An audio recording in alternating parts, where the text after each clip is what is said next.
తెలుగు సినీ పరిశ్రమను కుదిపేస్తున్న డ్రగ్స్ వ్యవహారంలో విచారణ కొనసాగుతోంది. ఈ కేసులో 12 మంది సినీ ప్రముఖులకు నోటీసులు జారీ చేసిన పోలీసులు దర్శకుడు పూరి జగన్నాథ్ను సుదీర్ఘంగా విచారించారు. తీవ్రమైన సందేహాల మధ్య పూరిని మొదట విచారణకు ఆహ్వానించడం ఇదేం చిన్న విషయం కాదు, దీని వెనక చాలా లెక్కలున్నాయి అంటున్నారు. పోలీస్ వారికి అసలు ఈ కేసు ఇన్వెస్టిగేషన్ మొదలైంది మొన్నే అనుకుంటున్నారు అందరూ. కానీ డ్రగ్స్ కేసుపై ఎప్పటి నుంచో పోలీస్ శాఖ సీక్రెట్ ఆపరేషన్ జరుపుతూ వస్తోంది. అత్యంత విశ్వసనీయ వర్గాల సమాచారం ప్రకారం సెలబ్రిటీలకు నోటీసులు ఇవ్వకముందే స్పష్టమైన సాక్ష్యాలతో దోషుల చిట్టా రెడీ అయిపోయిందని తెలుస్తోంది.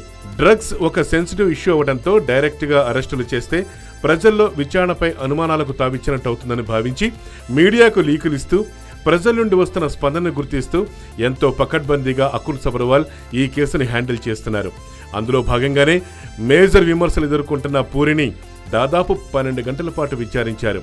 కొన్ని ప్రశ్నలు వేసి పంపిస్తారనుకున్న పూరిని ఫోటోలు, ఫోన్ మెసేజ్లు, బ్యాంక్ అకౌంట్ డీటెయిల్స్ చూపించడం చేస్తుంటే వారు పూరిపై ఎంత క్లారిటీగా ఉన్నారో తెలుస్తోంది. కేసులో కావలసిన పక్కా సాక్ష్యాలు ఉన్నా కానీ ఎక్కడ ఛాన్స్ తీసుకోవద్దు అని ఫోరెన్సిక్ నిపుణులను రప్పించి పూరి బ్లడ్ శాంపిల్స్, వెంట్రుకలు, గోర్లు తీసుకుని టెస్టులకు పంపించారు. దీని తాలూకు రిజల్ట్ ఏమై ఉంటుందో పూరికి అర్థమైపోయి ఆయన డిప్రెషన్ మాట్లాడిన మాటలు దీని తాలూకు రిజల్ట్ ఎలా ఉంటుందో పూరికి అర్థమైపోయింది. అందుకే ఆయన ఫేస్బుక్ లో డిప్రెషన్ లో ఉండిన మాటలు చాలా మంది ప్రజలు గమనించారు. ఈ కేసులో అతను ఎంతలా ఇరుక్కుపోయాడో దీన్ని బట్టి తెలుస్తోంది. పైగా రెండో రోజు కెమెరామెన్ శ్యామ్ కే నాయుడు విచారించారు. అచ్చం పూరిలానే ఈ విచారణలో డ్రగ్స్ తీసుకునే అలవాటు తనకు లేదని మొదట్లో చెప్పినప్పటికీ అధికారులు ఆధారాలు చూపించడంతో శ్యామ్ కే నాయుడు అసలు విషయం చెప్పినట్లు సమాచారం. పూరిని 12 గంటలు విచారణ చేసి శ్యామ్ ని కేవలం కొన్ని గంటలను వదిలేయటం, నోటీసులు అందుకున్న మిగతా వారికి మినహాయింపులు ఇవ్వటం, కేసు నుండి అనవసరం అనుకున్న 4 సెలబ్రిటీల్ని